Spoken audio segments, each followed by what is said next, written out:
Hello everyone, it's me, Kamari.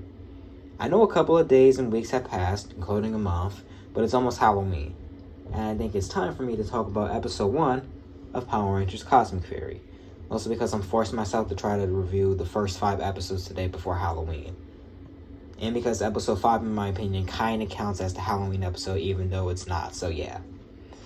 I'm mostly talking a little calm during this start of the video right now, and I don't really know how to explain why, so I just thought it would be best or something. I'll still talk like this for most of the rest of the video and try not to stutter much. Actually, that's not really going to be a problem. Now, instead of wasting any more time for the first few minutes and seconds of the video, let's talk about the episode already. It's very strange, and I saw all 10 episodes of Cosmic Fury in one single day, so you better be ready for me when I review all 10 episodes in like a couple of days. Trust me, I'll do my best. Anyway, this episode is called Lightning Strikes, and follows directly after the finale of, I almost said Cosmic, Dino Fury, Season 2. Which makes no sense because they're not even on Earth when this episode starts to kind of say that. The episode just starts with the Dino Fury Rangers fighting Lord Zedd's forces on the planet where the Shogun Zords from Mighty Morphin are from, Zwordula. Yeah. They're mostly fighting the henchmen of the season. These are the Sentinels. They're mechanic foot soldiers that Lord Zedd uses for the entire season. They're basically just like the putties from Mighty Morphin, but they're also kind of like the Bluehead Crybots from SPD, because they can talk. Most foot soldiers from Power Rangers don't talk. But whatever. During this fight, we get introduced to a female squid monster named the Helga Vangela Heller. I don't know if I pronounced that right. She's the chairwoman and CEO of Squid Ink Inc. And we also get introduced to her daughter, Squillia. Honestly, don't know what to say about these villains besides the fact they look kind of terrible. I mean, seriously, they're not even from Sentai.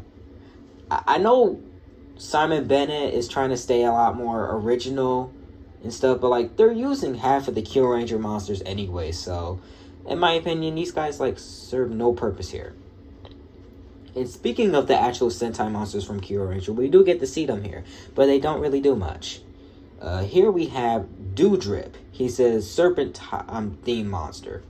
And towards the end of the episode-ish, we meet Inkworth. He's the butler of Lord Zedd and Bellula. And he's kind of just useless. His catchphrase is just calling himself a fool. And yeah, he's around for like half of the season, basically just doing jack nothing. I was going to say jack shit, but I don't want to curse much for this video. Even though I just said shit right now, twice. I don't care. I will talk about most of these villains in other episode reviews, or for my entire review of Season 2 of Dino Fury, since I didn't do that at all, and my entire review for this show. Okay, this review is kind of getting out of control, so let me see how I can actually phrase everything that happens here. Mick from Power Rangers Ninja Steel and Super Ninja Steel shows up to talk to Amelia, the Dino Fury Pink Ranger, even though you guys know who she is already. She uses her alien powers to recap him what happened ever since Dino Fury ended. Well, actually what happened in like the last few episodes. Ollie and her are basically boyfriend and girlfriend now.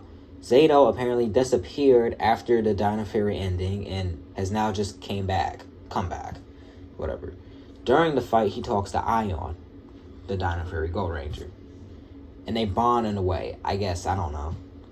Also, Zayto is not morphed as the Dino Fury Red Ranger here for this fight. He never uses that form/suit ever again.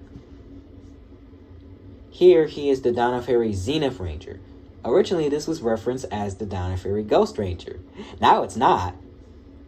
Anyway, during this long-hour fight, Zayto gets transported in a portal by the Cosmic Dino Key and becomes absent for the next 2 episodes, which made me sad. Also, Doudrip turns Ollie evil. This basically happened in season 2 of Dino Fury, and it's happening again. Only this time it's going to be longer. Like, seriously, this happens for, like, most of the entire season. He turns back to normal in episode 8. They are spoiled for you. Ooh. The Red Morphin Master, now being referenced as Master Red, makes Mick the one of the additional Ninja Steel Red Rangers again. He originally became this in the end of Ninja Steel. Also, Billy the Mighty Morphin Blue Ranger is here. Forgot to mention that earlier-ish. All of the Morphin Masters end up getting trapped in the Master Cavitator, something Skrull made for when he showed up in the episode. Master Red throws Hobby, the Dino Fury Black Ranger, his Morphin Master Staff before he gets caught. Hobby then gets a vision of a pedestal. Then the Rangers teleport to the location that Master Red showed Hobby before Lord Zed can blast them. They demorph, and the pedestal they teleport to is the altar of Zornina. I can't pronounce this stupid name. The Rangers notice that the carbons show a possible Megazord formation. Mick explains that there are legends about a set of ancient Zords called the Cosmic Fury Zords. That's a lame-ass name. However, no one's been able to prove their existence until now. Ion noticed that the key slot in the altar matches the end of the Morphin Master Staff. He tells Hobby to put it in, but Billy stops him. The lighting he saw holds Tentra's, I can't read that, power that only Morphin Master can handle. Mick takes the staff so they don't risk themselves. Before Hobby can get pissed off, Ollie and a Squidrow he has now show up. The ship transforms into its humanoid battle mode. Ollie makes it fire at the Rangers. Hobby realizes there's no other option and takes the morphing staff back. He puts it in the key slot and gets knocked away as the power surges through him. He's obviously hurt, but the Rangers see that it worked. The Cosmic Fury Zords are released and exit out of the morphing grid. They fight the Squidrow while the Rangers watch. Morons, you can morph. What are you doing? Whatever. Hobby wakes up after being knocked out, and then it's revealed that his right arm is now gone. It got freaking disintegrated for when he unlocked the Zords. I got shocked like hell when I saw his arm just gone. I honestly didn't think that Power Rangers was just going to show him to have, like, no arm at all. Like, seriously, it was just so weird. I thought they were going to, like, censor it or some shit. Something. Dang it, I didn't mean to curse, but whatever. Hobby starts going into shock, so Mick takes him away from the fight. Billy, Amelia, Izzy, the Dino Fury Green Ranger, and Ion morph and pick one of the Cosmic Fury Zords they want to pilot. After 2 minutes, when trying to figure out how to pilot them and use them to attack, Billy finds out they can just remotely pilot the other Zords they're not using. Which seems kind of cool, I guess. Amelia doesn't want to leave Zordon without Ollie because that's her man. So after the team agrees, they form the Cosmic Fury and Megazord. It's not the official formation though. Throughout most of these episodes, they make random formations and don't even name them. Before, the wiki just said Cosmic Fury Megazord formation and then put a number, but now they just got rid of that for the wiki. Now they just got rid of that for Ranger Wiki, which shows that wiki sucks ass now. I find it stupid how they didn't use the actual main formation here, especially since it's the first episode of Cosmic Fury.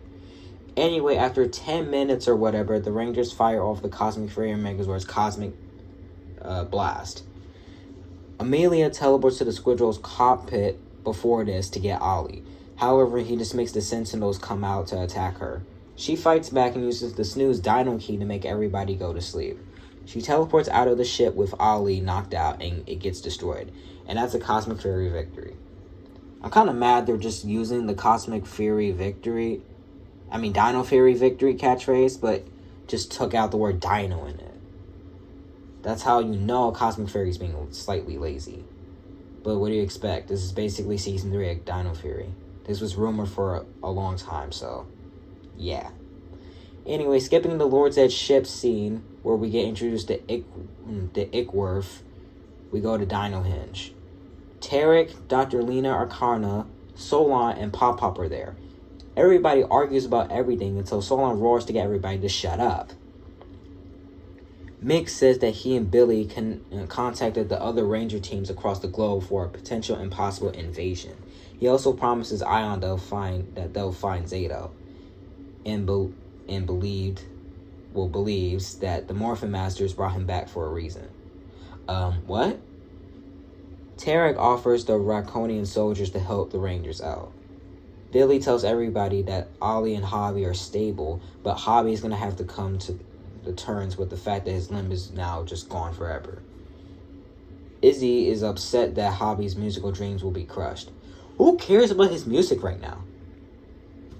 Solon gives her some encouragement as she once was in his position. Or hers. I don't know. Right now, I'm tired, okay? Dr. Lena, okay, Ollie's mom promises that she'll try to recreate the antidote that to help Ollie. You know, the same thing from season 2 when he got turned evil back then. From Dino Fury.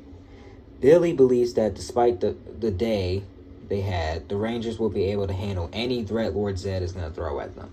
And then the episode ends. So, like I said at the start of the episode review, sort of, this episode was insane and crazy.